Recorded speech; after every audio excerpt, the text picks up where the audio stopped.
Dans les recoins les plus sombres de notre système solaire, un mystère entouré de secrets vient d'être révélé. Le monde mystérieux de Pluton a toujours fasciné les astronomes et les passionnés de l'espace. Mais voilà que la NASA vient de déclassifier des photographies inédites de Pluton, révélant des secrets surprenants. Pluton, autrefois considéré comme le 9e membre du club des planètes de notre système solaire, détient désormais une distinction unique en tant que planète naine la plus massive connue. Il réside dans la lointaine ceinture de Kuiper, un royaume bien au-delà de l'influence de Neptune.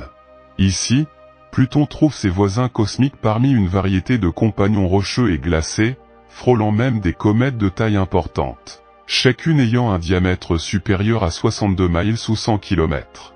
L'année 2006 a marqué un tournant pour Pluton alors qu'elle était confrontée à une crise d'identité cosmique. Les astronomes et le grand public se sont retrouvés impliqués dans des débats houleux après sa reclassification en planète naine.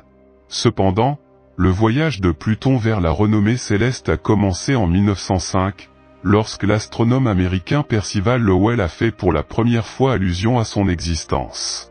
Lowell était un fin observateur d'Uranus et de Neptune, remarquant des singularités sur leurs orbites.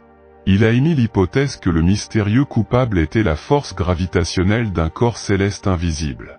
Curieusement, Lowell a tenté de prédire l'emplacement de la planète cachée en 1915, mais n'a malheureusement pas vécu suffisamment longtemps pour assister à sa découverte en 1930.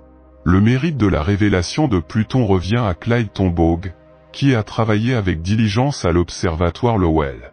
La découverte de Tombaugh a validé les prédictions de Lowell et les théories d'autres astronomes. Fait intéressant, le nom Pluton lui-même a une histoire intéressante. Il n'a pas été inventé par des scientifiques, mais par une jeune fille imaginative de 11 ans nommée Venetia Burney, originaire d'Oxford, en Angleterre. Elle a suggéré le nom à son grand-père, qui l'a ensuite transmis à l'observatoire Lowell. Le choix de Pluton rend hommage au dieu romain des enfers, Pluton, et coïncide remarquablement avec les initiales de Percival Lowell. La surface glacée de Pluton abrite un autre aspect captivant, c'est l'un des endroits les plus froids de notre système solaire, avec des températures glaciales tombant entre -375 et -400 degrés Fahrenheit. Les images capturées par le télescope spatial Hubble ont révélé des changements à la surface de Pluton, faisant allusion à d'éventuelles variations saisonnières. Pluton est très loin du Soleil, environ 40 fois la distance entre la Terre et le Soleil. Son orbite autour du Soleil est longue et prend 248 années terrestres. En termes de taille, Pluton est petite, avec un rayon de seulement 1188 km, bien plus petit que les planètes et certaines de ses compagnes lunaires, comme notre Lune. Sa masse n'est que 18 fois celle de notre Lune. En raison de sa petite taille, elle est considérée comme une planète naine depuis 2006. Pluton a fait un voyage intéressant à travers l'espace, se rapprochant et s'éloignant du Soleil au fil du temps. Pluton s'éloigne de plus en plus du Soleil, comme une voiture s'éloignant de son point de départ. En 2113, elle sera très éloignée, près de 49,3 fois plus éloignée que la Terre du Soleil, ce qui la fera paraître lointaine et difficile à voir, même avec des télescopes puissants. Pour mieux l'étudier, nous avons envoyé un vaisseau spatial appelé New Horizon en 2006. Il a fallu un long voyage de 9 ans et demi pour atteindre Pluton. En chemin, le vaisseau spatial a pris des photos de Jupiter et les a envoyées sur Terre. Enfin, en 2015, New Horizon atteint Pluton et nous permet d'en découvrir davantage sur ce monde mystérieux qui avait longtemps gardé ses secrets cachés. New Horizon a voyagé au-delà de Pluton et a collecté de nombreuses données intéressantes. Il a ensuite renvoyé ces données sur Terre, ce qui a pris un certain temps. C'est comme prendre des photos lors d'un voyage lointain et les envoyer ensuite chez vous pour les partager avec vos amis. Il est important de savoir que New Horizon n'est pas resté en orbite autour de Pluton, c'est juste passé à côté de lui.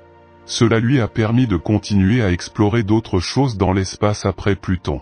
Les scientifiques étaient ravis de découvrir ce qu'il y avait à l'intérieur de Pluton.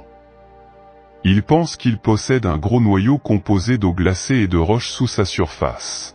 Autour de ce noyau se trouve une couche de glace qui peut provoquer des mouvements intéressants en surface, à la manière des plaques tectoniques sur Terre. Enfin, à l'extérieur, Pluton possède une couche de gaz gelés comme l'azote, le méthane et le monoxyde de carbone.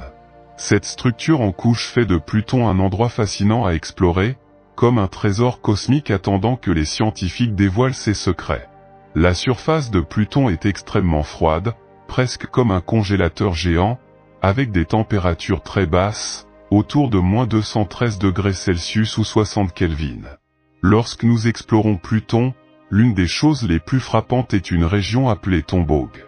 Il ressemble à un grand cœur et est très grand, couvrant un quart de la surface de Pluton. C'est comme trouver un cœur géant et gelé dans l'espace. Cette région possède une partie plate et lumineuse appelée Sputnik Planitia, qui ressemble à une vaste plaine.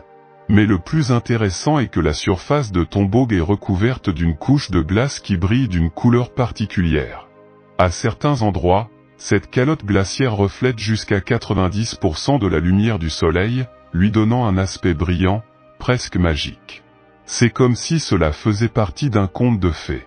Ainsi, lorsque nous regardons Tombaugh Reggio, nous ne voyons pas seulement de la glace normale, mais un spectacle lumineux et enchanteur qui ajoute une touche magique à Pluton. Dans une région de Pluton appelée Sputnik Planitia, ce qui ressort vraiment, c'est qu'elle ne possède pas beaucoup de cratères, ce qui signifie qu'elle est assez jeune en termes géologiques. On pense que cela est dû à une collision majeure avec un autre objet spatial il y a environ 100 millions d'années. Cette collision a créé un énorme cratère qui s'est ensuite rempli d'eau gelée, formant les plaines que nous voyons aujourd'hui. Vous pouvez considérer ces plaines comme des crêpes de glace géantes aux formes intéressantes. Dans une autre partie de Pluton appelée Tombaugh Reggio, se trouvent des montagnes impressionnantes. À l'ouest de Sputnik Planitia se trouvent les montagnes Hilary, très hautes. Si vous allez vers le sud, vous trouverez les montagnes Townsend, dont certaines sont encore plus hautes, devenant les plus hautes montagnes de Pluton. Ce qui est surprenant, c'est que ces montagnes sont principalement constituées de glace, bien qu'elles soient aussi solides que des rochers en raison des basses températures sur Pluton. Il existe également un bassin profond qui, selon les scientifiques, pourrait être le vestige d'un ancien volcan de glace. Tout cela nous aide à mieux comprendre à quoi ressemble Pluton à l'intérieur et comment elle a changé au fil du temps. Bien que Pluton soit lointaine et froide, c'est un endroit très intéressant pour la science. Sur une partie de Pluton, à l'est de Tombaugh Reggio, la Terre est plus sombre et pleine de cratères, comme un livre d'histoire figé nous montrant que Pluton a changé au fil du temps. Bien qu'elle s'éloigne du Soleil, son atmosphère est devenue plus dense car le Soleil provoque l'évaporation de la glace d'azote et son déplacement vers les pôles. Pluton a également une orbite unique et montre toujours le même visage à sa lune, Charon, en raison de la gravité. C'est un endroit spécial dans notre système solaire. Jusqu'à présent, nous avons exploré certains des mystères et des caractéristiques fascinantes de Pluton. Mais nous allons maintenant tourner notre attention vers un autre géant céleste de notre système solaire. Depuis des années, les astronomes sont attirés par Saturne en raison de ce qui émerge d'un océan caché sous une couche de glace. Maintenant, il y a un nouveau rebondissement dans l'histoire. Des chercheurs analysant les données de la sonde Cassini de la NASA ont repéré des objets mystérieux de près de 2000 milles de long traversant les nuages de Saturne, laissant des traînées lumineuses dans leur sillage. Cette découverte a surpris les scientifiques, déconcertés par les objets en forme de soucoupe volante. Cette incroyable révélation sur la Lune de Saturne a alimenté l'intérêt pour la recherche de vie extraterrestre dans notre système solaire. C'est quoi cette chose en forme de soucoupe? Pourrait-il y avoir une vie intelligente au-delà de la Terre, sur Saturne? Nous étudions l'observation d'un ovni près de Saturne qui bouleverse notre compréhension du système solaire. Un vaisseau spatial de la NASA a obtenu une vue imprenable sur une petite soucoupe volante en orbite autour des anneaux de Saturne. Les nouvelles images ont initialement amené la scientifique de Cassini, Caroline Porco, à croire qu'il s'agissait peut-être d'œuvres d'art, mais elles se sont avérées authentiques.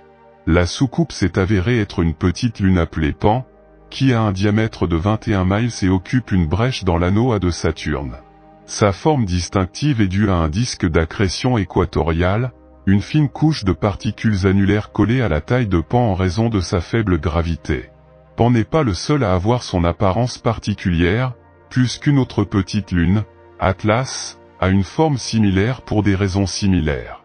Sur la lune froide de Saturne, des chercheurs ont découvert du phosphate dans l'eau, un composant vital qui n'a jamais été trouvé auparavant dans un océan en dehors de la Terre. Encelade, l'une des 145 lunes connues de Saturne, a attiré l'attention des astronomes et des astrobiologistes en raison de son activité géologique fascinante et de la possibilité d'une vie extraterrestre.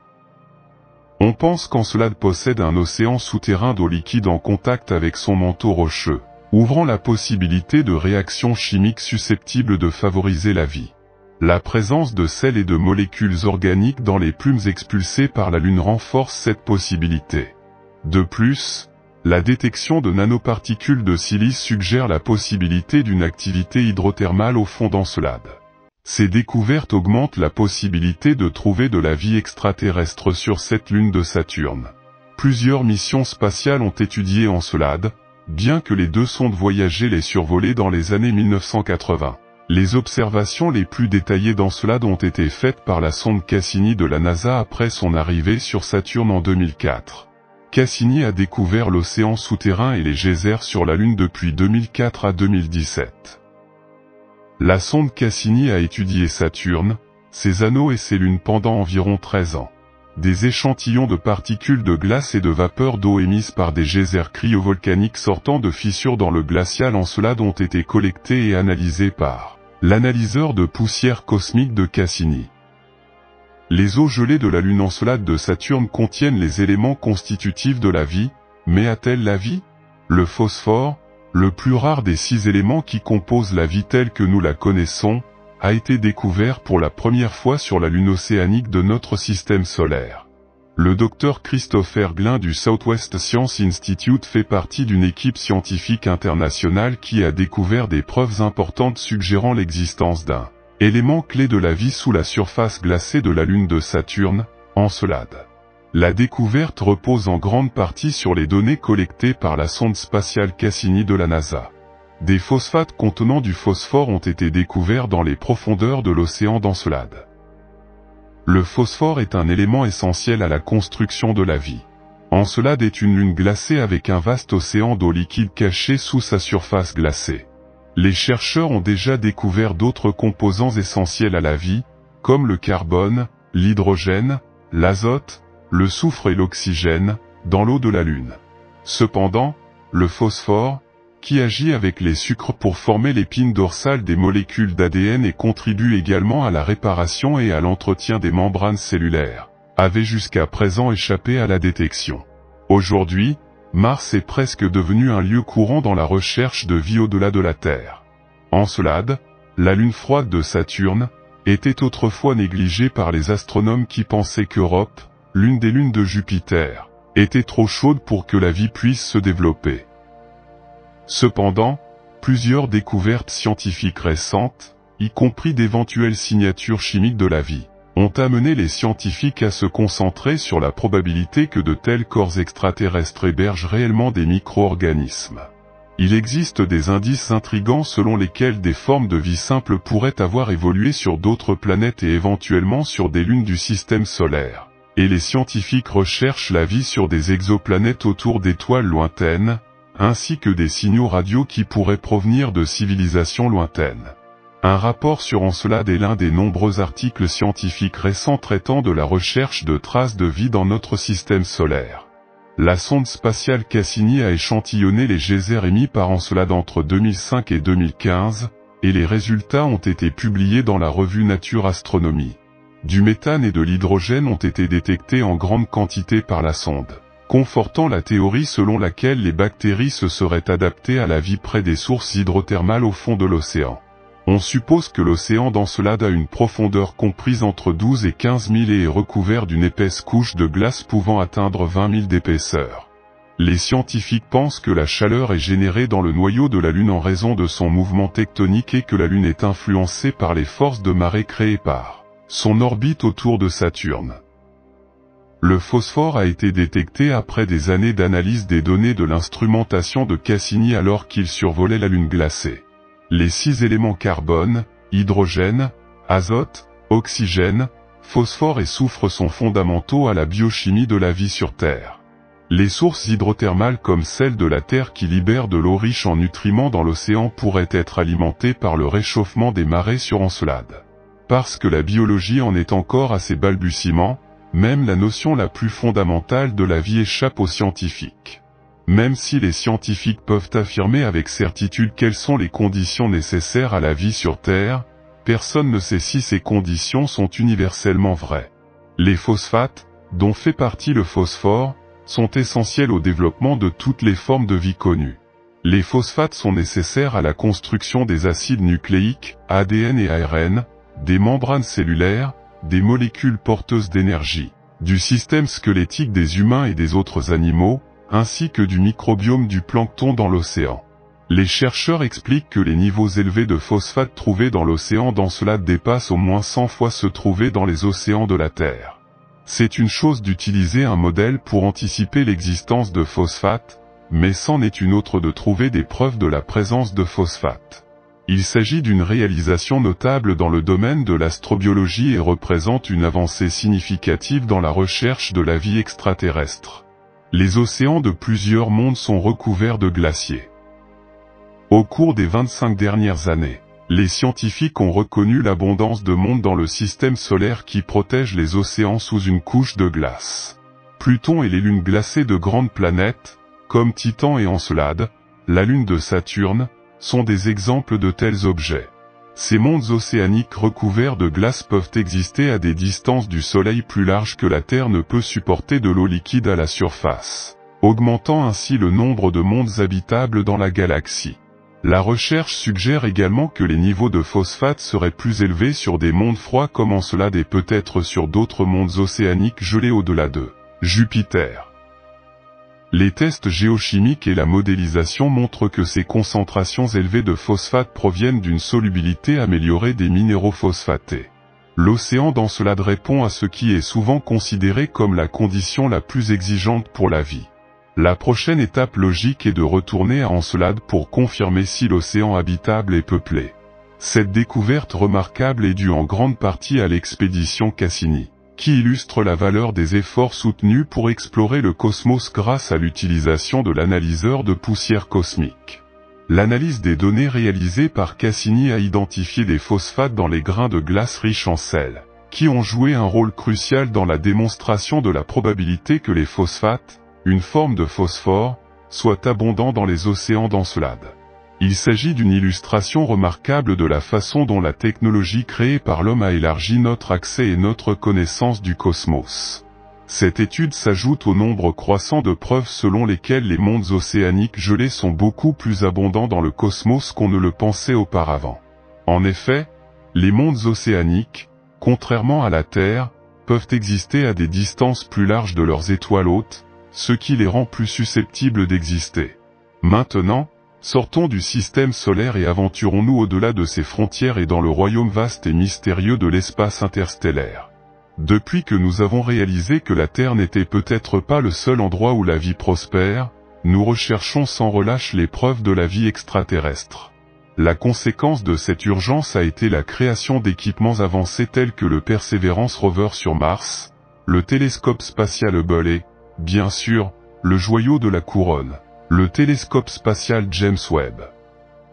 Depuis son lancement, le James Webb s'est lancé dans une mission constante d'exploration de l'espace dans toutes les directions et de recherche de toute preuve suggérant l'existence de la vie au-delà de notre planète. Du suivi des biosignatures à l'observation de l'amas de galaxies le plus éloigné jamais observé, James Webb découvre constamment de la nouveauté. À ses débuts, le télescope Webb a récemment révélé que les mondes rocheux extraterrestres abritaient probablement d'abondantes quantités d'eau avant même leur formation. Permettez-moi maintenant d'expliquer pourquoi cela est d'une grande importance et quelles implications cela a pour la recherche continue de la vie extraterrestre. Comme nous le savons tous, l'eau est une source essentielle à la vie sur Terre. Les scientifiques appliquent une logique similaire à la recherche de vie dans l'univers. Cela a déclenché la recherche d'exoplanètes situées dans la zone habitable et contenant une certaine quantité d'eau. Cependant, de nombreux scientifiques continuent de débattre de la manière dont l'eau aurait pu atteindre la surface de la Terre. Selon des recherches antérieures, on pense que la Terre a reçu une grande partie de son eau des astéroïdes aquifères qui ont bombardé la surface de notre planète lors de sa formation. Aujourd'hui, les scientifiques ont découvert des preuves suggérant que l'eau devait être l'un des composants disponibles au moment de la naissance, qui se sont réunis pour former une planète rocheuse. Récemment, des chercheurs se sont concentrés sur une jeune étoile, PDS 70, située à près de 370 années-lumière de la Terre et âgée d'environ 5,4 millions d'années, contre environ 4,6 milliards d'années pour notre propre étoile, le Sol. Grâce à l'instrument infrarouge de James Webb, les scientifiques ont découvert de l'eau sous forme de vapeur chaude à environ 625 degrés Fahrenheit près du centre du disque de gaz, et de poussière entourant l'étoile PDS 70. L'auteur principal de l'étude et astrophysicienne, Julia Parrott, a mentionné que cette découverte démontre que de l'eau est présente dans le disque interne de ce système emblématique, où pourraient se former des planètes semblables à la Terre. Cette découverte est significative puisque, dans notre système solaire, cette zone centrale est le lieu de formation de plusieurs planètes rocheuses, dont la Terre. En l'observant, nous pouvons retracer comment les planètes de notre système solaire se sont formées et quelle était leur composition chimique avant leur formation complète. Les nouvelles découvertes suggèrent que toute planète rocheuse se formant dans la zone centrale de PDS 70 contiendrait une quantité substantielle d'eau et pourrait éventuellement devenir habitable. Quant à la manière dont l'eau est arrivée jusqu'au PDS 70, les chercheurs évoquent deux possibilités. Une explication suggère que l'eau présente dans PDS 70 pourrait provenir d'une nébuleuse riche en eau qui a formé l'étoile. Une autre possibilité est que les bords extérieurs du PDS 70 auraient pu être pénétrés par de l'oxygène et de l'hydrogène gazeux, qui se seraient ensuite combinés pour former de la vapeur d'eau. Si vous pensez qu'il s'agit d'un cas isolé dans lequel James Webb a fait allusion à la possibilité d'une vie extraterrestre, vous vous trompez complètement. Laissez-moi vous raconter l'un des incidents récents les plus fascinants. Les astronomes utilisant le télescope spatial James Webb ont découvert des preuves de la présence de molécules organiques complexes semblables à de la fumée ou de la suie dans une galaxie lointaine. Il s'agit du plus ancien échantillon connu de molécules organiques complexes dans l'univers découvert par l'homme. Ce qu'il a réalisé, c'est qu'il a avancé d'environ 1 milliard d'années le précédent record de détection de ce type. Je ne sais pas pour vous, mais je trouve à la fois fascinant et terrifiant que ces découvertes aux confins de l'univers changent les fondements de notre cosmologie. Il s'agit d'une découverte puissante et voici ce qui change. Tout d'abord, ces produits chimiques ont été détectés dans une galaxie primitive qui s'est formée lorsque l'univers avait environ 10% de son âge actuel. Les molécules à base de carbone, techniquement appelées hydrocarbures aromatiques polycycliques, se trouvent dans les gisements de pétrole et de charbon sur Terre, ainsi que dans la fumée. Mais quelle est l'importance de cette découverte? Justin Specher, l'astronome principal de l'étude, précise que les molécules que nous avons trouvées ne sont pas des choses simples comme l'eau ou le dioxyde de carbone. Nous parlons de grosses molécules flexibles contenant des dizaines ou des centaines d'atomes. N'est-il pas étonnant que l'univers puisse créer des molécules très grandes et complexes très rapidement après le Big Bang, alors que nos modèles suggèrent que cela n'aurait pas pu se produire? Compte tenu de la grande distance qui sépare la galaxie, la lumière détectée par les astronomes a commencé son voyage moins de 1,5 milliard d'années après le Big Bang. L'univers a actuellement environ 13,8 milliards d'années. Nous assistons au début de la formation de l'univers tel que nous le voyons aujourd'hui. Mais voici la clé, c'est grâce au télescope James Webb que nous avons pu détecter ces molécules organiques complexes, dépassant ainsi le précédent record de détection de ce type d'environ 1 milliard d'années supplémentaires. Imaginez si nous pouvions regarder encore plus loin dans le temps, serait-il possible que nous trouvions davantage de ces molécules et également très proches du Big Bang? Où cela laisse-t-il notre science, notre modèle cosmologique?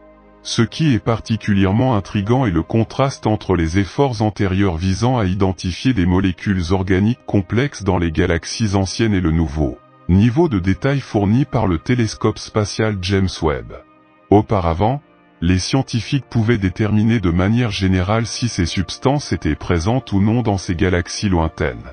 Cependant, grâce au pouvoir de résolution du James Webb, nous assistons à une avancée remarquable, car nous sommes désormais en mesure d'approfondir les détails complexes de l'emplacement exact de ces molécules au sein d'une galaxie.